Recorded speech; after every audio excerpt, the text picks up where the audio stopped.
Hello everyone, welcome back to the Harsh DSC classes. ఈరోజు మనం ఈ వీడియోలో వచ్చేసి సైకాలజీకి సంబంధించినటువంటి బిట్స్ అయితే చూద్దాము. అందులో ఫస్ట్ బిట్ వచ్చేసి క్రింది వాణిలో లక్ష్యాత్మకత ఎక్కువగా గల పద్ధతి. ఆప్షన్స్: ఫస్ట్ వచ్చేసి పరిశీలన పద్ధతి, ఆప్షన్ 2 ఇంటర్వ్యూ పద్ధతి, ఆప్షన్ 3 వ్యక్తి అధ్యయన పద్ధతి, ఆప్షన్ 4 ప్రయోగ పద్ధతి అనేసి ఇచ్చారండి.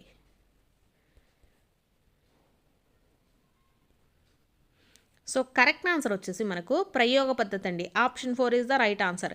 ఇక్కడ లక్ష్యాత్మకత ఎక్కువగా గల పద్ధతి అంటే ఏంటంటే, మనం దేన్నన్నా టెస్ట్ చేసినప్పుడు 100% దాదాపు 99% అయినా మనకు కరెక్ట్ రిజల్ట్స్ ఇచ్చేటటువంటిది ఏది అంటే ప్రయోగ పద్ధతి అండి.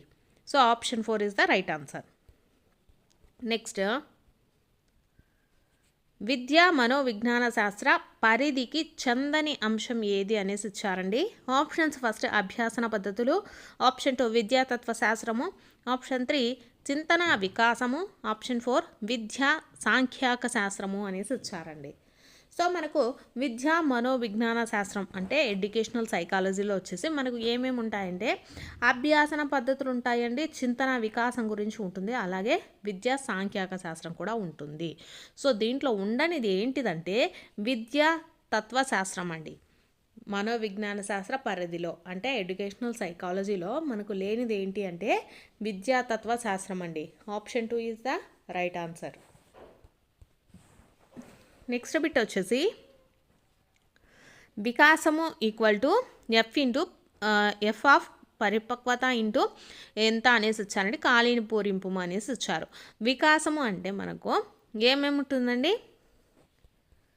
వికాసంలో? ఆప్షన్స్ చూసుకుంటే ఫస్ట్ వచ్చేసి ప్రజ్ఞ, ఆప్షన్ 2 అనుకరణ, ఆప్షన్ 3 అభ్యాసనము, ఆప్షన్ 4 మూర్తిమత్వము అనేసి ఇచ్చారండి.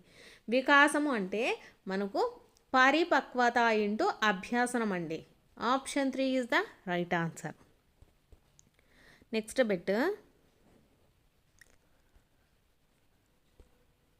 క్రింది వాణిలో ఖండఛేదన విధానానికి చందని అంశము లేదా ప్రవచనం ఏది అనేసి అడిగారండి. అంటే క్రాస్ సెక్షనల్ అప్రోచ్. ఫస్ట్ వచ్చేసి ఒకే ప్రతి చయనాన్ని దీర్ఘకాలం పరిశీలిస్తారు, ఆప్షన్ 2 స్వల్పకాలిక పరిశీలన, ఆప్షన్ 3 చరాల మధ్య కారణం మరియు ఫలిత సంబంధాన్ని అధ్యయనం చెయ్యదు, ఆప్షన్ 4 నిర్దిష్ట సమయంలో చరాలను పదే పదే పరిశీలించడం అనేసి ఇచ్చారండి. సో చందనిది వచ్చేసి మనకు ఒకే ప్రతిచయాన్ని దీర్ఘకాలంగా పరిశీలిస్తారు అనేది చందదండి. సో ఇక్కడ మనకు క్రాస్ సెక్షనల్ అప్రోచ్ అంటే ఖండఛేదన విధానం అంటే ఎలా ఉంటుందంటే స్వల్పకాలికం మాత్రమే పరిశీలన జరుగుతుంది. అంటే కొంత సమయం వరకే మనకు ఈ పరిశీలన అనేది చేస్తారు. అలాగే నిర్దిష్ట సమయంలో చరాలను పదే పదే పరిశీలించడం అంటే మనకు ఒక 10 minutes ఇస్తే దాంట్లో వాళ్ళకు వచ్చినటువంటి మూర్తిమత్వ అంశాలన్నీ ఉంటాయి కదా, సో అవి వాళ్ళు పదే పదే చర్చించడం పరిశీలించడం జరుగుతుంది. అలాగే చరాల మధ్య కారణము మరియు ఫలిత సంబంధాన్ని ఇదైతే అధ్యయనం చేయదండి. నెక్స్ట్ వచ్చేసి క్రింది వాణిలో నిర్మాణాత్మక ఉపగమంగా పిలువబడేది. ఆప్షన్స్: ఫస్ట్ వచ్చేసి స్వీయ భావన సిద్ధాంతము, ఆప్షన్ 2 పియాజే సంజ్ఞానాత్మక వికాస సిద్ధాంతం, ఆప్షన్ 3 కోల్బర్గ్ నైతిక వికాసము, ఆప్షన్ 4 ధారండైక్ యత్నదోష సిద్ధాంతం అనేసి ఇచ్చారండి. సో మనకు కొన్ని సిద్ధాంతాలకు 2-3 పేర్లు కూడా ఉన్నాయండి. సో వాటిని కూడా గుర్తుపెట్టుకోండి. ఒక సిద్ధాంతానికే కొన్నిటికైతే 2-3 ఉన్నాయి, ఒకదానికైతే ఒకటే ఉంటుంది, కొన్నిటికి 4-5 కూడా ఉన్నాయండి. సో వాటిని కంపల్సరీగా నేర్చుకోవాలి. సో ఇక్కడ పియాజే సంజ్ఞానాత్మక వికాస సిద్ధాంతాన్ని వచ్చేసి నిర్మాణాత్మక ఉపగమంగా కూడా పిలుస్తారండి. Option 2 is the right answer. Next bit, ఈ క్రింది వాణిలో ఒకటి భేదాత్మక సహజ సామర్థ్య పరీక్షలకు సంబంధించినది కాదు అనేసి ఇచ్చారండి. అంటే డాట్కి సంబంధించి కాదు. డాట్ అంటే differential aptitude test.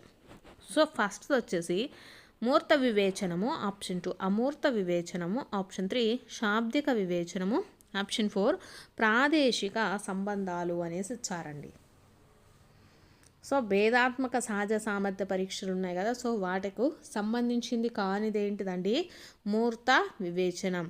Option 1 is the right answer. నెక్స్ట్ది ఈ క్రింది సహజ సామర్థ్యాలలో ఒకటి భవిష్యత్తులో వ్యక్తి ఎంచుకోగల కోర్సులకు సంబంధించి మార్గదర్శకత్వం చేయడానికి సహాయపడుతుంది అనేసి ఇచ్చారు. ఆప్షన్స్ ఫస్ట్ది విద్యా విషయక సహజ సామర్థ్యము, ఆప్షన్ 2 సౌందర్య కళా సంబంధ సామర్థ్యము, ఆప్షన్ 3 భేదాత్మక సహజ సామర్థ్యం, ఆప్షన్ 4 వృత్తి సంబంధమైన సహజ సామర్థ్యం అనేసి ఇచ్చారు. సో ఇక్కడ క్వశ్చన్లో మనకి ఇచ్చింది ఏంటండి, వ్యక్తి ఎంచుకోగల కోర్సులకు సంబంధించి. కోర్సులు అంటే ఇది వచ్చేసి మనకు దేనికి సంబంధించి అయి ఉంటుందండి, విద్యా విషయానికి సంబంధించినటువంటిది. ఎందుకంటే మనకు ఏదైనా కోర్సు చదువుకోవడం కానీ, ఇంటర్ కానీ 10th సంబంధించినటువంటి ఏమైనా మనకు మార్గదర్శకత్వాలు చేస్తూ ఉంటే, అంటే 10th చదవడానికి, లేకపోతే 10th అయిపోయిన తర్వాత ఇంటర్ చదవడానికి, తర్వాత డిగ్రీ కానీ, లేకపోతే ఏదైనా కోర్స్ తీసుకోవడానికి కానీ, ఇవన్నీ కూడా మనకు దేనికి సంబంధించినవి, విద్యా విషయక సహజ సామర్థ్యాలకు సంబంధించినవి. So option 1 is the right answer. Next bit, Chaplin dictionary of psychology ఆటంకాలను అధిగమించి అవసరాలను తీర్చుకోవటానికి జీవి కనబరిచే కృత్యాలలోని డాష్ను సర్దుబాటుగా నిర్వచించింది అనేసి ఇచ్చారండి. సో ఆప్షన్స్ ఫస్ట్ది ప్రజ్ఞ, వైవిధ్యాలు, అభ్యసన, సంఘర్షణ అనేసి ఇచ్చారు. ఇక్కడ మనకు చాప్లిన్ డిక్షనరీ ఆఫ్ సైకాలజీ ఉంది కదా, సో దాంట్లో ఆటంకాలను అధిగమించి అవసరాలను తీర్చుకోవడానికి జీవి కనబరిచే కృత్యాలలోని వైవిధ్యాల నుండి సర్దుబాటుగా నిర్వచించిందనమాట. అంటే మనకు మన అవసరాలు తీర్చుకోవడానికి ఎన్నో రకాల పనులు, అంటే మనకు డబ్బు సంపాదించుకోవడానికి అనుకోండి, ఎన్నో రకాల పనులు అయితే చేసి డబ్బు అయితే సంపాదించుకుంటూ ఉంటాం కదా. సో ఎన్నో రకాలు అంటే అర్థం ఏంటి, వైవిధ్యాలు అనమాట. అలాంటి వైవిధ్యాలను ఇతను సర్దుబాటుగా నిర్వచించడం జరిగిందనమాట. Option 2 is the right answer. Next bit, క్రింది వానిలో సరికాని జత ఏది అనేసి ఇచ్చారండి.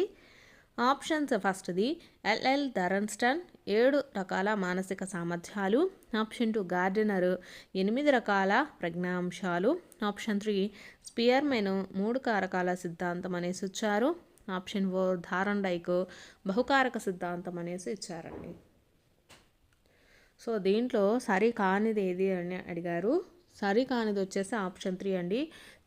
స్పియర్మెన్ 3 కారకాల సిద్ధాంతం అనేసి ఇచ్చారు. స్పియర్మెన్ వచ్చేసి ద్వికారక సిద్ధాంతం అండి, 2 కారకాలే. స్పియర్మెన్ వచ్చేసి ద్వికారక అంటే 2 కారకాల సిద్ధాంతాన్ని ప్రతిపాదించాడండి. ఇక్కడ 3 అని ఇచ్చారు కాబట్టి సో ఇది తప్పనమాట. సో మిగిలిన ఈ ఆప్షన్స్ చూసుకున్నట్లయితే ఎల్ఎల్ ధరన్స్టన్ ప్రతిపాదించినటువంటి మానసిక సామర్థ్యాలు వచ్చేసి మొత్తం 7 రకాలండి. నెక్స్ట్ గార్డెనర్ వచ్చి 8 రకాల ప్రజ్ఞాంశాల గురించి చెప్పడం జరిగింది. అంటే మనకు ప్రాదేశిక ప్రజ్ఞ, దృశ్య ప్రజ్ఞ ఇవన్నీ ఇచ్చారు కదా. సో శారీరక గతివేద ప్రజ్ఞ ఇవన్నీ కూడా గార్డెనర్ ప్రతిపాదించినవి. నెక్స్ట్ థారండైక్ వచ్చేసి బహుకారక సిద్ధాంతాన్ని ప్రతిపాదించారు. నెక్స్ట్ పెట్టి చూద్దాము. బాధాకరమైన అనుభవాలను అచేతనలోకి నెట్టివేయడం ద్వారా మరిచిపోవటం అనేది ఈ రకమైన రక్షణ తంత్రానికి చెందినది అనేసి ఇచ్చారండి. ఆప్షన్స్ ఫస్ట్ది విస్థాపనము, ఆప్షన్ 2 ఉదాత్తీకరణ, ఆప్షన్ 3 దమనము, ఆప్షన్ 4 ప్రతిగమనము అనేసి ఇచ్చారండి. సో ఇక్కడ బాధాకరమైన అనుభవాలను అచేతనంలోనికి నెట్టివేయటం అంటే కావాలని మనము వాటిని మరిచిపోవటము, ఇవన్నీ దేని కిందికి వస్తాయంటే దమనం కిందికి వస్తాయండి. Option 3 is the right answer. Next అభ్యసనం గురించి సరి అయిన ప్రవచనం ఏది అనేసి ఇచ్చారండి. ఆప్షన్స్ ఫస్ట్ది అభ్యసనం ఒక ప్రక్రియ, ఫలితం కాదు అనేసి ఇచ్చారు. ఆప్షన్ 2 అభ్యసనం అంటే ఫలితం మాత్రమే, ప్రక్రియ కాదు అనేసి ఇచ్చారు. ఆప్షన్ 3 అభ్యసనం అంటే తాత్కాలికమైన మార్పు అనేసి ఇచ్చారు. ఆప్షన్ 4 అభ్యసనానికి పరిపక్వతతో సంబంధం లేదు అనేసి ఇవ్వడం జరిగింది. సో సరి అయిన ప్రవచనం ఏది అంటే అభ్యాసనం ఒక ప్రక్రియ అండి, ఫలితం అనేది కాదు. అంటే మనకు అభ్యాసనం అనేది ఎన్నిసార్లు చేసినప్పటికీ దాంట్లో కూడా డిఫరెన్స్ ఉంటుందండి. ఒక ఇద్దరు అభ్యాసనం చేసినప్పుడు సేమ్ అతను ఎన్నిసార్లు చదివినా ఇతను సేమ్ ఇద్దరు ఒకే టైం చదివినప్పటికీ వాళ్ళు ఏంటంటే కొన్ని నేర్చుకోగలుగుతారు, కొన్ని నేర్చుకోలేరు కొంతమంది. సో కాబట్టి ఇది అభ్యాసనం అనేది ఒక ప్రక్రియ, అలాగే ఫలితం అనేది కాదు. ఇది మనకు సరి అయినటువంటి ప్రవచనం. నెక్స్ట్, ఫోటోగ్రఫీ మీద ఇష్టం ఉన్న విద్యార్థి తప్పనిసరిగా ఇష్టం లేని గణితము లేదా జీవశాస్త్రంలో ఏదో ఒకటి ఎంచుకోవలసి వచ్చిందనమాట. ఇది ఈ క్రింది సంఘర్షణ రకానికి చెందినది అనేసి ఇచ్చారు. ఆప్షన్స్ ఫస్ట్ది ఉపగమ ఉపగమ, ఆప్షన్ 2 ఉపగమ పరిహార, ఆప్షన్ 3 పరిహార పరిహార, ఆప్షన్ 4 ద్వి ఉపగమ పరిహార అనేసి ఇచ్చారండి. సో ఇక్కడ చూసుకున్నట్లయితే మీకు ఫోటోగ్రఫీ మీద ఇతనికి ఇష్టం ఉందండి. ఉన్న విద్యార్థి తప్పనిసరిగా ఏం చేస్తున్నాడు, ఇష్టం లేని గణితము లేదా జీవశాస్త్రము ఏదో ఒకటి ఎంచుకోవాల్సి వచ్చిందనమాట. సో ఇక్కడ ఈ రెండు ఇష్టం లేనివండి, గణితము జీవశాస్త్రము రెండు కూడా ఇష్టం లేనివి. కాబట్టి ఏమవుతుందండి, పరిహార పరిహార. Option 3 is the right answer. Next bit,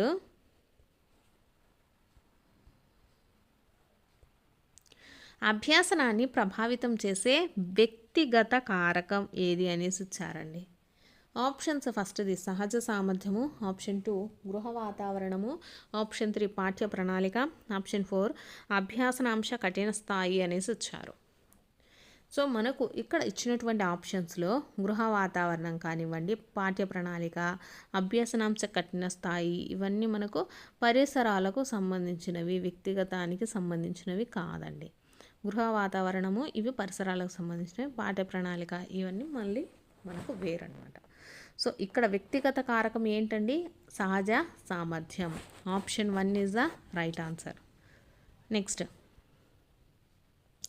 క్రింది భావావేశ రంగానికి చెందినది ఏది అనేసి ఇచ్చారండి. ఆప్షన్స్ ఫస్ట్ది అనుకరణ, ఆప్షన్ 2 హస్తలాఘవము, ఆప్షన్ 3 విశ్లేషించడము, ఆప్షన్ 4 విలువ కట్టడము అనేసి ఇచ్చారండి. సో మనకు ఇవన్నీ కూడా విలువ కట్టడం వచ్చేసి మనకు దేనికి సంబంధించిందండి, భావావేశ రంగానికి సంబంధించింది. విశ్లేషించడం వచ్చేసి మనకు దేనికి సంబంధించింది, జ్ఞానాత్మక రంగానికి సంబంధించింది. అనుకరణ, హస్తలాఘవము ఇవన్నీ కూడా దేనికి సంబంధించినవండి, మానసిక చలనాత్మక రంగానికి సంబంధించినవి. సో భావావేశ రంగానికి చెందినది ఏది, విలువ కట్టడము. Option 4 is the right answer. Next bit, Maslow అవసరాల అనుక్రమణిక సిద్ధాంతం ప్రకారము అత్యున్నత స్థాయి అవసరం ఏది అనేసి ఇచ్చారండి. ఆప్షన్స్ ఫస్ట్ది శారీరక అవసరము, ఆప్షన్ 2 గుర్తింపు అవసరము, ఆప్షన్ 3 రక్షణ అవసరము, ఆప్షన్ 4 ఆత్మ సాఫల్య అవసరం అనేసి ఇచ్చారండి. అత్యున్నత స్థాయి అవసరము ఏది అనేసి అడుగుతున్నారు. ఏదండి, ఆత్మ సాఫల్య అవసరం అండి. Option 4 is the right answer. Next bit, భావనలు ఏర్పడడంలో మొదటి దశ ఏది అనేసి ఇచ్చారండి. ఆప్షన్స్ ఫస్ట్ది గత అనుభవాలతో పోల్చుకోవటం వలన, ఆప్షన్ 2 గత అనుభవాలలోని సామాన్య లక్షణాలను గ్రహించటము, ఆప్షన్ 3 జ్ఞానేంద్రియాల ద్వారా సంవేదనను పొందడం, ఆప్షన్ 4 సామాన్య లక్షణాలను సంకేత రూపంలో వ్యక్తం చేయటము అనేసి ఇచ్చారండి. సో భావనలు అనేటివి మనకు మొదట ఎలా ఏర్పడతాయి, మన మైండ్ ద్వారా, అంటే జ్ఞానేంద్రియాల ద్వారా సంవేదనలను పొందటం. Option 3 is the right answer. Next bit, క్రింది వానిలో ప్రత్యక్షం లక్షణం కానిది ఏది అనేసి ఇచ్చారండి. ప్రత్యక్షం అనేది మనకు సంవేదనలపై ఆధారపడి ఉంటుంది. ప్రత్యక్షానికి నిశితమైన పరిశీలన ఉంటుంది. ప్రత్యక్షంను నేరుగా నిర్ధారించగలము అనేసి ఇచ్చారు. ప్రత్యక్షంలో అవధానము, ఆలోచనలు ఇమిడి ఉంటాయి అనేసి ఇచ్చారండి. సో వీటిల్లో లక్షణం కానిది అడుగుతున్నారు. కానిది ఏంటంటే ప్రత్యక్షంను నేరుగా నిర్ధారించవచ్చు అనేసి ఇచ్చారు. ఇది ఈ ప్రత్యక్షం యొక్క లక్షణం అనేది కాదండి. సో మనకు ప్రత్యక్షం అనేది ఎలా ఉంటుందంటే సంవేదనలపైన ఆధారపడి ఉంటుంది. అలాగే నిశితమైన పరిశీలన ఉంటుంది. అవధానము, ఆలోచనలు ఇవన్నీ కూడా మనకు ప్రత్యక్షంలో ఇమిడి ఉంటాయి. నెక్స్ట్, టాచిస్కోప్ పరికరము దేనిని అంచనాలో ఉపయోగిస్తారు. ఆప్షన్స్ ఫస్ట్ది మూర్తిమత్వము, ఆప్షన్ 2 వైఖరి, ఆప్షన్ 3 అవధాన విస్మృతి, ఆప్షన్ 4 ప్రజ్ఞ అనేసి ఇచ్చారండి. టాచిస్కోప్ పరికరాన్ని ఎప్పుడు ఉపయోగిస్తామండి? అవధాన విస్మృతిని కనుగొనడంలో మనకు టాచిస్కోప్ పరికరాన్ని అయితే వాడటం జరుగుతుంది. Option 3 is the right answer. Next bit,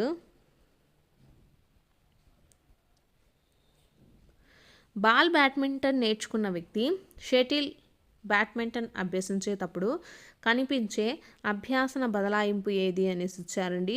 options ఫస్ట్ది అనుకూల, ఆప్షన్ 2 ప్రతికూల, ఆప్షన్ 3 శూన్య, ఆప్షన్ 4 ద్విపార్శ్వ బదలాయింపు అనేసి ఇచ్చారు.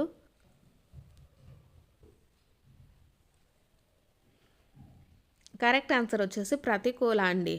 అంటే మనకు ఇక్కడ ఈ రెండు గేమ్స్ అనేవి సిమిలర్గా ఉండవండి. సిమిలర్గా మనకు అనిపించినప్పటికీ వీటిల్లో డిఫరెన్సెస్ అనేది ఉంటుంది. కాబట్టి దీని అభ్యాసనం దానికి సరిపోదు. కాబట్టి ఏమంటారండి దీన్ని?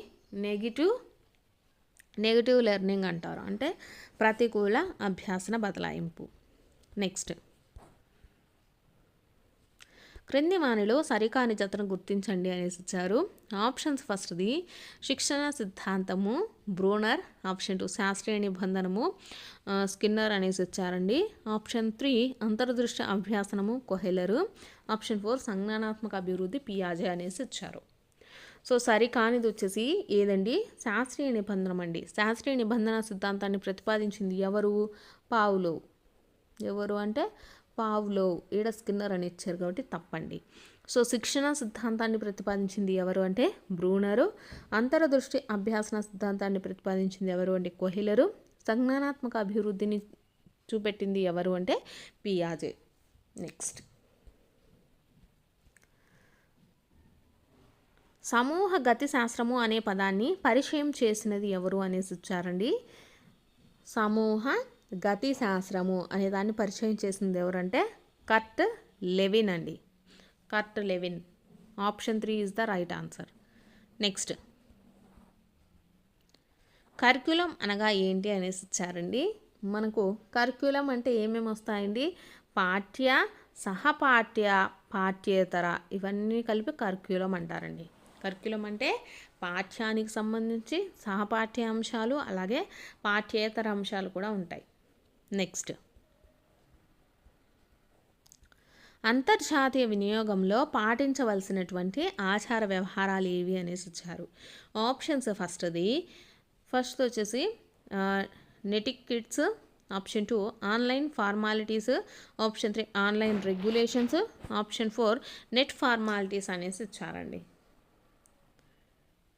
సో మనము ఇంటర్నెట్ అనేది యూజ్ చేసేటప్పుడు మనం చేయాల్సినవి ఏంటంటే నెటిక్వెట్స్ అనే వాటిని ఫాలో అవ్వాలి. నెటిక్వెట్స్ అంటే ఆ ఇంటర్నెట్కి సంబంధించినటువంటి రూల్స్ అండ్ రెగ్యులేషన్స్ అండి. అంతర్జాల వినియోగంలో అంటే ఇంటర్నెట్ ఉపయోగించడంలో పాటించవలసినటువంటి ఆచార వ్యవహారాలను ఏమంటామంటే నెటిక్వెట్స్ అని అంటారు. నెక్స్ట్, ఎన్ఈపి 2020లో మొత్తం చాప్టర్లు మరియు భాగాల సంఖ్య ఎంత అనేసి ఇచ్చారు. సో ఎన్ఈపి 2020లో వచ్చేసి మనకు మొత్తం ఎన్ని చాప్టర్స్ ఉన్నాయి అంటే 27 చాప్టర్స్ ఉన్నాయండి. అలాగే 4 భాగాలు అయితే ఉన్నాయి. 27 చాప్టర్స్ 4 భాగాలు. నెక్స్ట్, దీక్షను విస్తరించండి అనేసి ఇచ్చారండి. దీక్షకి ఫుల్ ఫామ్ అయితే అడుగుతున్నారు. దీక్ష అంటే digital infrastructure for knowledge sharing అండి. Knowledge sharing, digital infrastructure for knowledge sharing. Option 2 is the right answer. Next bit,